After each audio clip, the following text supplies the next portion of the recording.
Então, gente, como prometido, está aqui a primeira pessoa a falar, a contar a sua história, né? Não se cala mais. E ela é minha amiga e irmã, mãe e pai, esteticista, guerreira, corre atrás dos seus ideais e conseguiu se desvencilhar de um relacionamento abusivo, e ela vai contar pra gente hoje. Se trata de um abusador muito conhecido pelo público aqui na Bahia.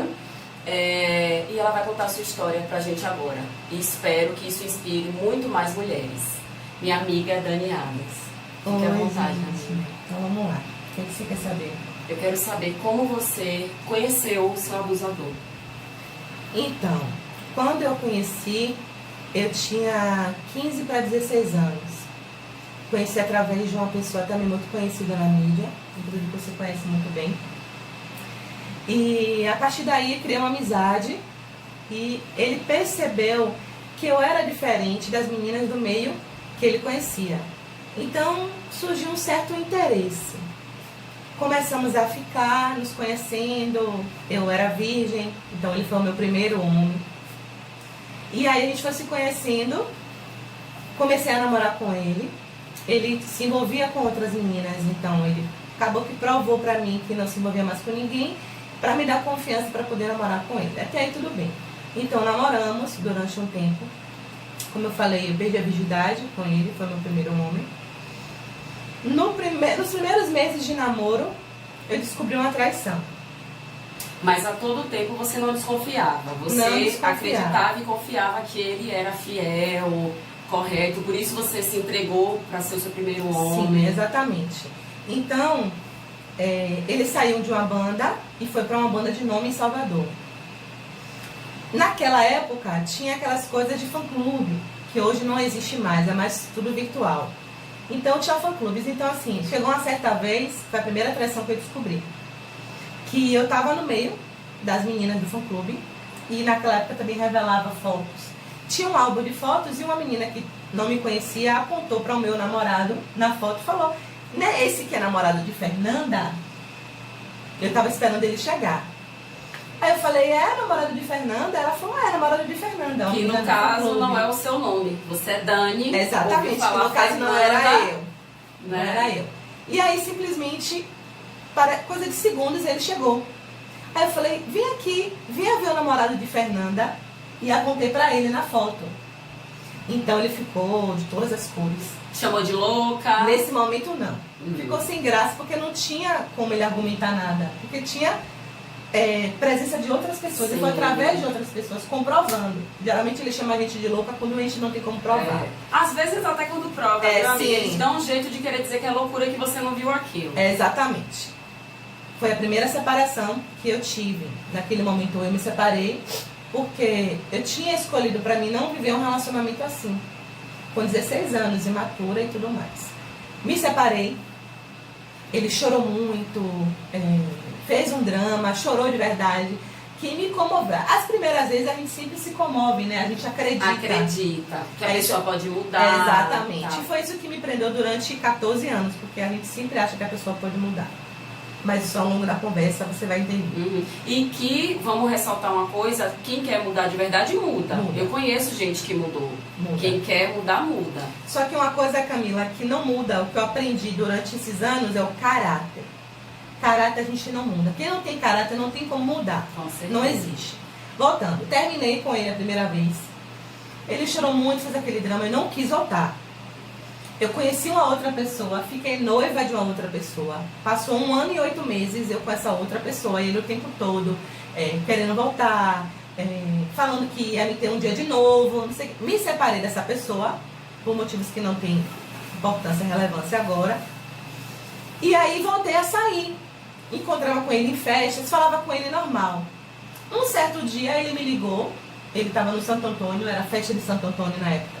Ele me ligou, descobriu meu número com alguém, e aí pediu pra encontrar com ele. Foi quando eu voltei a encontrar com ele, e a gente voltou a ficar. Nessa época, ele namorava uma amiga sua. Sim. Ele namorava uma amiga sua.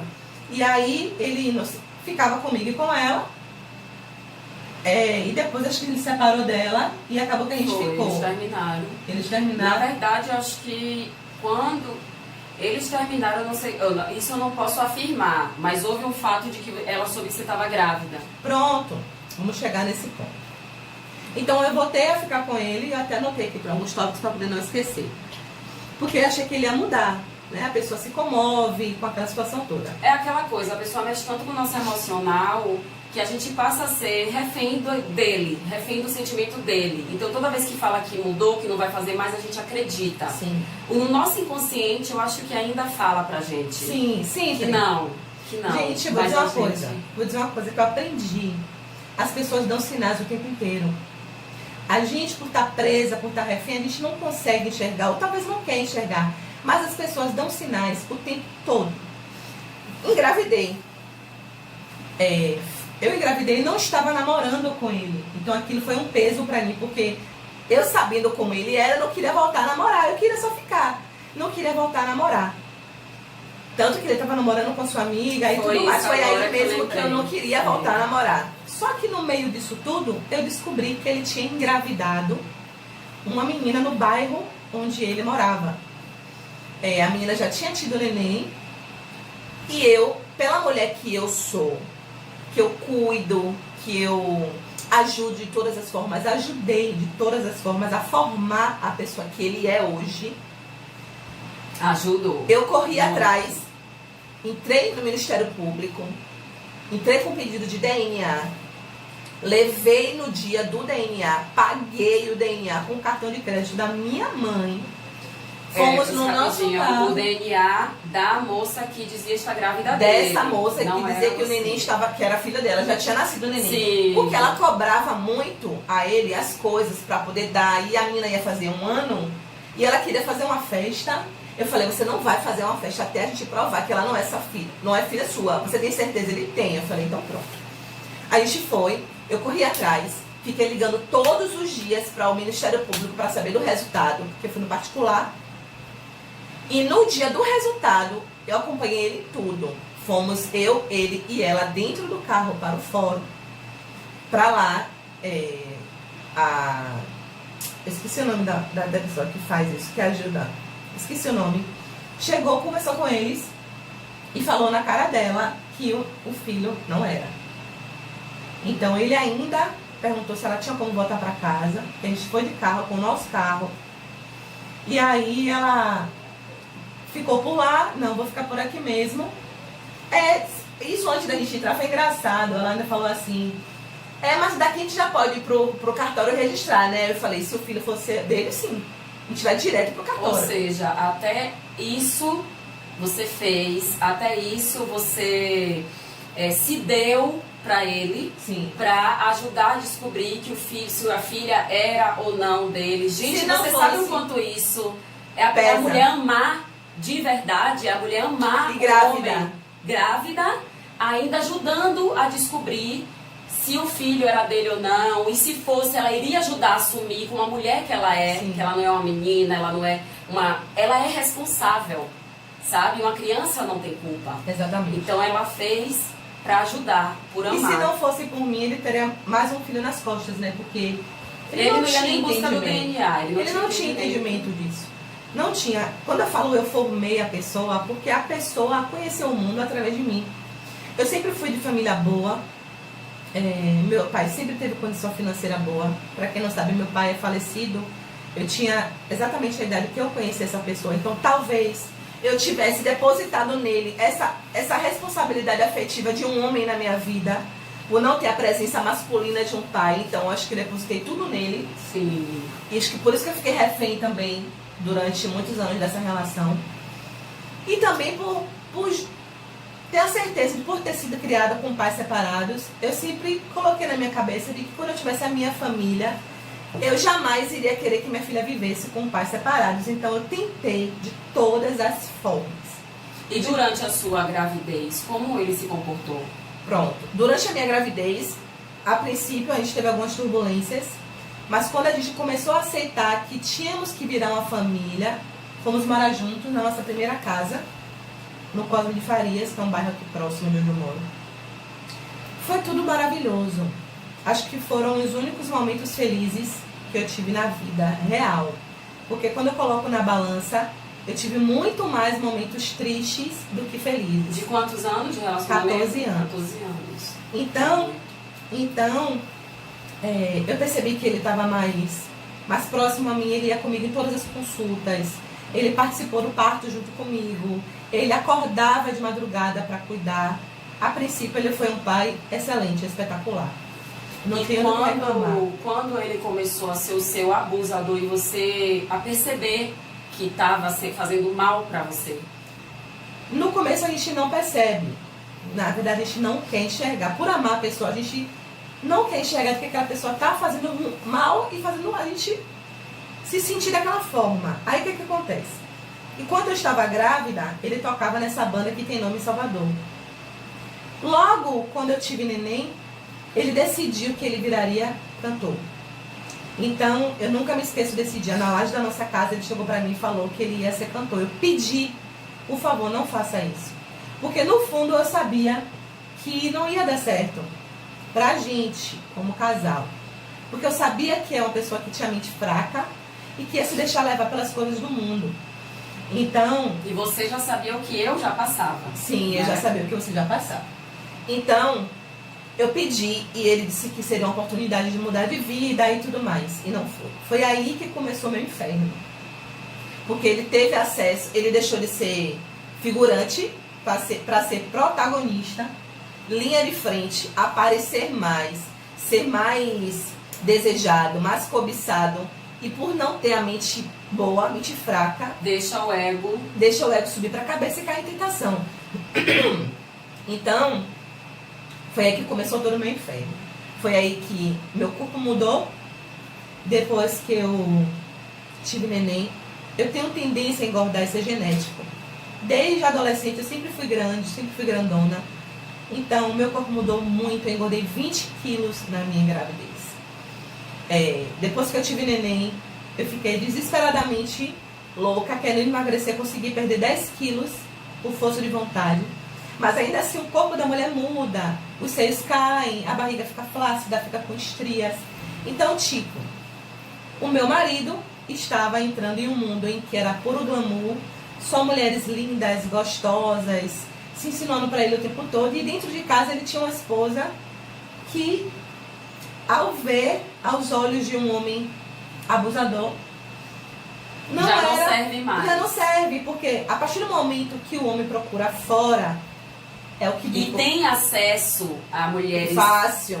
Né? Vamos botar tem acesso assim, fácil. Que a gente fala hoje sobre... eu sou magrinha, você é gordinha, né? A gente fala muito hoje sobre isso. Hoje está todo mundo procurando se aceitar do jeito que é. Nessa época não era assim. Sim. Todo mundo queria ser malhada, gostosa, uma Graciane Barbosa da vida. Sim. Então a gente vê o nosso abusador se relacionar com mulheres e a gente olhar pra gente no espelho e ver que a gente não tem aquele corpo que elas tinham, era horrível. Era horrível. Né? Era horrível. Então, diante disso, como eu citei, meu pai é falecido, durante muito tempo, minha herança ficou em inventário. E aí eu colocava na minha cabeça uma psicose de que quando eu pegasse a minha herança eu tinha que fazer uma cirurgia plástica, porque eu precisava me sentir bem, porque a pessoa que eu tinha do lado não me fazia me sentir bem, ele não me elogiava. Eu saía me maquiar, a maioria das pessoas sabe que eu sou maquiadora, então eu me maquiava, eu me arrumava, sempre tive bom gosto. Sempre se vestiu muito bem. Mas ainda assim não era o suficiente para o meu marido me elogiar. Então isso me deixava broxada total. Diante disso, eu desenvolvi depressão, síndrome do pânico. Lembro de situações que eu ficava esperando ele chegar em casa. De madrugada, eu olhava pela janela do quarto. Eu não conseguia dormir porque eu ficava esperando ele chegar da festa, da farra, que sempre era desculpa de dar canja. E todas as vezes eu descobria que ele sempre levava outras mulheres, ele não levava a mim. Você sentia que ele tinha vergonha de te levar a público? Sim. Porque se o meu marido vai sair para trabalhar, vai dar uma canja que é trabalho, ele sai da casa dele para pegar uma outra mulher na casa dela para poder levar para o trabalho, para depois ir para um motel, para depois ir deitar na mesma cama que a sua esposa. Então isso Eu já cheguei a dar murro na parede. Eu já cheguei a tomar remédios para poder ficar... para tentar suicídio. Eu já fiquei 2 dias seguidos dormindo de tanto remédio que eu tomei. Muitas pessoas não conhecem a minha história porque eu sou muito mais reservada. Nunca contei. A maioria das pessoas que ele tem acesso me achava que eu era louca, achava que eu destruía a vida dele. Há um pouco tempo atrás eu encontrei um amigo da gente em comum que ele falava isso: Dani, as pessoas comentavam de que você destruía a vida dele. Você destruía a vida dele. Eu, como assim? Se eu fiz ele ser a pessoa que ele é, se eu ajudei a ele, eu ensinava ele a falar, ensinava ele a escrever. Quem colocava as legendas de foto era eu, porque ele não sabe escrever, ele escreve errado. Eu não estou falando isso com desdém, eu estou falando isso para mostrar o tipo de mulher que eu fui, para poder ajudar o máximo que eu pude. Eu mostrei a ele coisas da vida, coisas boas, tanto materiais como espirituais, como experiências de vida, lugares, comidas, marcas, tudo eu mostrei a ele. Eu tirei ele da periferia e trouxe ele para o mundo. Ele vestia roupa emprestada. Eu comecei a cuidar dele, a vestir ele, a procurar figurinos que fosse de acordo com o ideal dele. Sim. Tanto que ele criou uma identidade visual. Ele sempre foi muito inteligente da parte da música, e isso eu não tenho como negar, e para mim ele é um dos melhores de Salvador. Eu falo isso para qualquer pessoa. Em relação ao profissional, para mim ele é um dos melhores. E fora isso... E assim, teve algum momento que vocês estavam entre amigos em algum lugar e você se sentiu constrangida? Sim, eu lembro que uma vez a gente foi na praia. Praia remete à exposição do corpo, né? Se você não tiver de biquíni na praia, você tá peixe fora d'água. Então, tava rodeado de os amigos desse bairro em que as pessoas falam o tempo todo. E tinham pessoas, mulheres, todo mundo. E eu tava lá, junto. Nessa época eu não tinha feito cirurgia ainda. Então, eu tava de biquíni, eu tava na praia. E eu me senti extremamente constrangida porque era como se eu fosse amiga dele. Eu tava do lado dele, mas eu não tava do lado como esposa.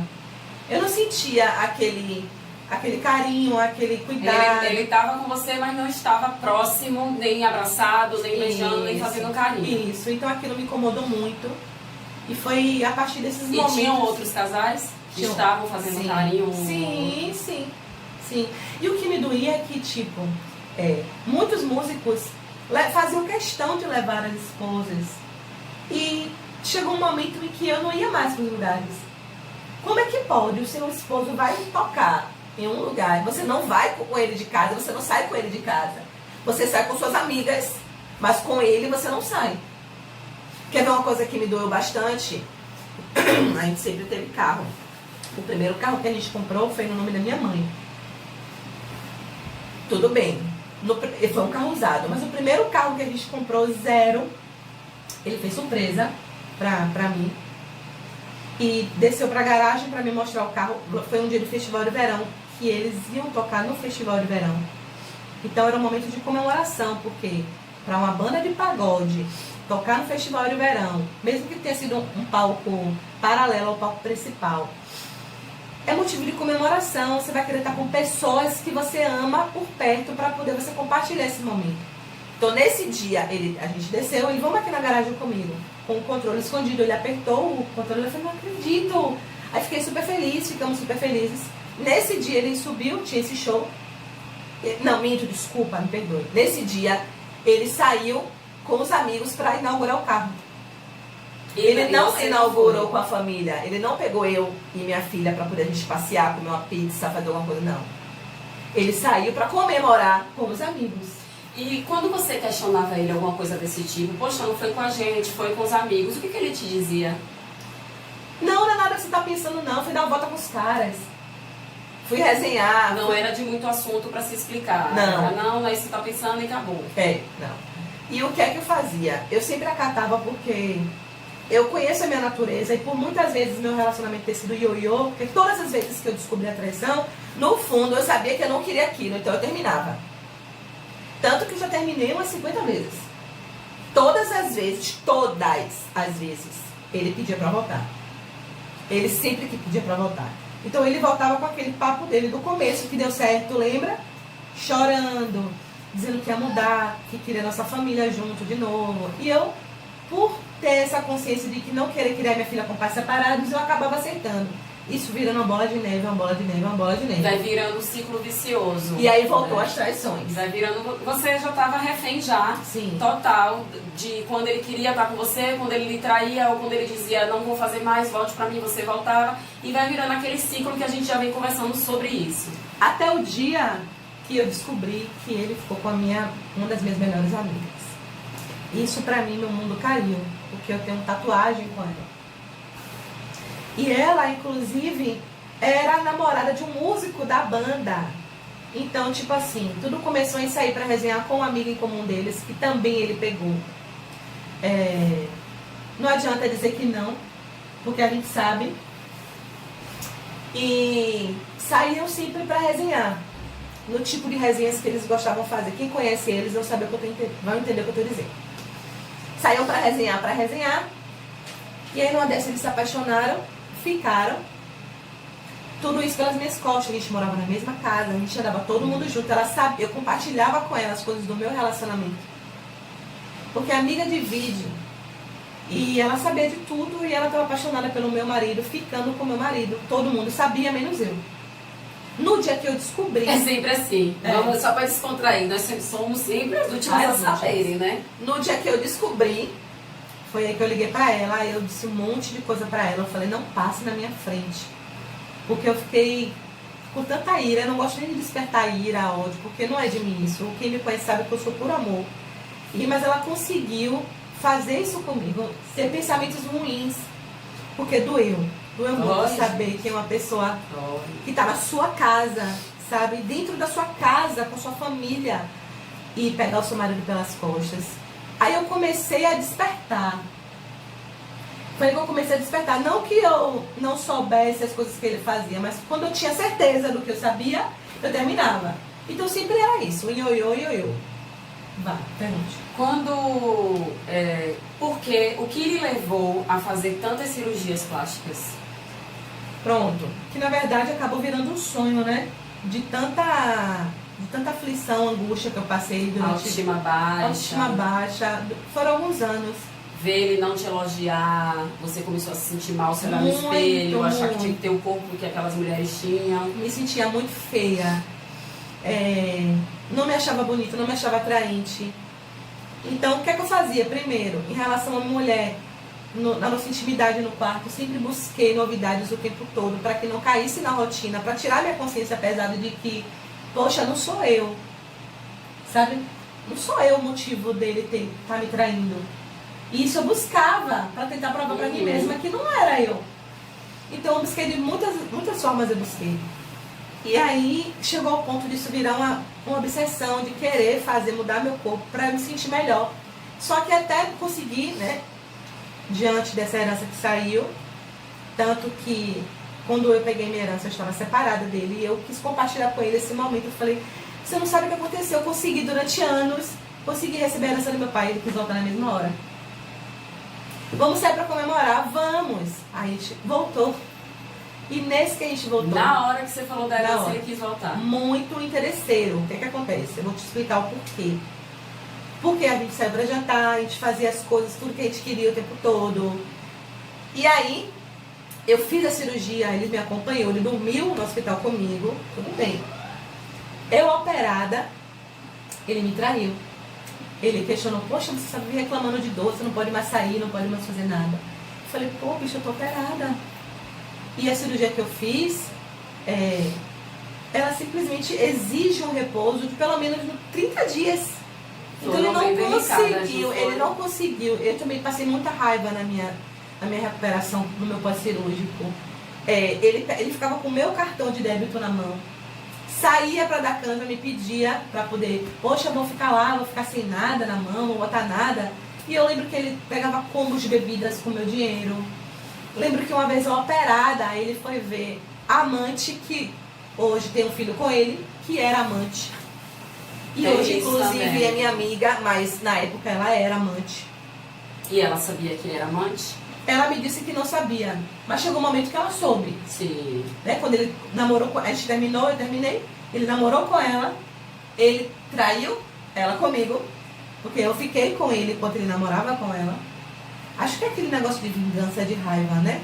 Fiquei. Quando ele percebia que ele não amava ela o suficiente, ele pedia pra voltar pra mim. E comigo ele me traía com ela. Era sempre esse jogo. Nossa, é um ciclo horrível mesmo, viu, gente? Era sempre esse jogo. E você fica presa a isso, né? Eu fico presa. Fica presa porque Acaba você que consegue nem se relacionar também. com outra pessoa e amar outra pessoa porque você já tá esperando que aquela venha lhe pedir perdão de novo. Porque você acaba se acostumando com a situação, né? E como tá a situação hoje perante você, a sua filha e ele? Isso eu vou deixar pra falar no final. Tá bom. Tem algumas coisas pra falar antes. Pode falar, fique à vontade. Gente, aqui é pra desabafar, tá? Eu lembro uma situação que na época quem conhece o Mamagaia existia ainda, né? E aí a gente morava juntos. Ele pegou meu carro pra sair com um amigo. Gente, eu falo meu carro porque eu pagava, era no nome da minha mãe. Teve sempre dificuldades, eu sempre trabalhei. Então, quem bancava eles sempre foram os empresários. Mas em relação a coisas assim, mais de foro íntimo, só cortando você um minutinho, tem uma coisa sobre você que eu sei e você vai lembrar, mas que ele fazia muito. Que era quando ela estava trabalhando, ele estava do lado dela. Se ela saísse de um trabalho, ele no mesmo dia ele terminava com ela. Porque ele precisava do dinheiro dela. Ele só queria estar com ela se ela estivesse trabalhando. Ele não era aquele... Ou me desminta se eu estiver mentindo. Não. Ele não era um companheiro. De jeito nenhum. Daquele que falasse, não, meu amor, hoje você vai não, trabalhar, não amanhã você vai estar. Tanto, Eu tô com você. Não me incentivou, tanto que eu larguei a faculdade. Eu acabava que não conseguia ficar em emprego durante muito tempo, porque eu tinha problemas psicológicos, né? Eu sofria, ficava à noite sem dormir. Então você não consegue render no trabalho. E tudo isso você veio a ter depois do relacionamento com ele? Sim, com ele o tempo todo. Eu cresci com ele. Eu deixei de ser adolescente para ser mulher com ele. Então, teve a situação do Mamagaia. Sim. Eu lembro muito bem. Ele saiu, eu estava trabalhando. Quando eu cheguei em casa, ele já não estava, o carro não estava. E meu irmão me chamou para dar uma volta. Eu falei, vamos dar uma volta. Quando eu chego nesse lugar, eu avisto o meu carro. Quando eu vou atrás do meu carro, ele e o amigo dele, duas mulheres atrás. Eu falei, saia do meu carro agora. Ele, não vou sair. Eu falei, saia do meu carro agora. Quando eu botei a mão na janela, ele fechou o vidro e prendeu minha mão na janela do carro. E arrastou o carro. Nossa, gente. Aquilo ali, aquele dia pra mim, tanto que as mulheres que estavam dentro do carro, depois me contaram, inclusive as duas viraram minhas amigas hoje, me contaram que naquele dia escracharam com ele. Que independente de estar aquela situação, eles jamais tinham direito de fazer aquilo. Então nesse dia, quando ele chegou em casa de madrugada, no outro dia de manhã, eu já tinha separado as coisas dele e botei ele pra fora de casa mais uma vez. Foi aí também que ele estava no auge do sucesso, tá, com música o tempo todo na rádio, fazendo muitos shows, viajando pelo Brasil inteiro. Cada lugar, cada estado que ele ia, ele tinha uma mulher. Isso a gente fica em casa esperando. Eles se sentem imortais, eles se sentem intocáveis, eles sentem que pode tudo, que são, sabe, até feio falar, mas que são Deus, que pode tudo, sabe? Eles não pensam no amanhã, eles não pensam nas consequências. E você falou de Deus aí agora, me lembrou da situação que eu anotei. Uma vez, a gente morava em Vila do Atlântico, e aí o guarda-roupa de correr soltou a porta, bateu no meu dedo, quebrou meu dedo. Então eu estava impossibilitada de fazer as coisas. Eu estava com o pé quebrado, dedo quebrado. E eu lembro que teve uma canja que ele foi dar. E nesse dia da canja, ele saiu sozinho de casa, dizendo que ia sozinho, com segurança. Só que ele foi com essa, que tem um filho com ele, hoje outro filho com ele. Levou ela, que ela morava em Vilas, perto da gente. Nesse dia, ele bateu o carro. E como foi que eu descobri que ele estava com alguém? Quando ele bateu o carro, no meio-fio ele sai da via principal da BR para poder entrar numa via paralela. Ele estava escuro, ele bateu de frente com o canteiro. E aí o carro teve que ficar lá. Ele não pôde mais pegar o carro, aí o empresário teve que buscar ele para levar para Canja e voltar. Sim. Quando ele me falou isso, o segurança, ele estava me contando essa situação, o segurança falou, pô, eu estava atrás. E eu bati a cabeça no banco. Eu falei, como é que você bateu a cabeça no banco se ele só foi com você? Você não estava sentado na frente? Quem estava sentado na frente? Nossa. Foi aí que eu descobri que ele não tinha ido sozinho. Foi que eu descobri que ele deixou a esposa dele em casa com o pé quebrado, saiu de casa, passou na casa de uma outra mulher, pegou e foi pra Canja. Isso se aconteceram milhões de vezes, milhões de vezes. Isso daí era... Lembro de uma vez que eu tava no... Hoje tem até algumas bem conhecidas, algumas blogueiras aqui de Salvador bem conhecidas que já se relacionaram com ele, sabe? Se relacionaram por interesse para poder entrar na banda, para poder dançar. Isso eu sei. Os músicos, teve um músico dele que contou pra esposa, que falou pra mim, né, que sempre rola isso, né?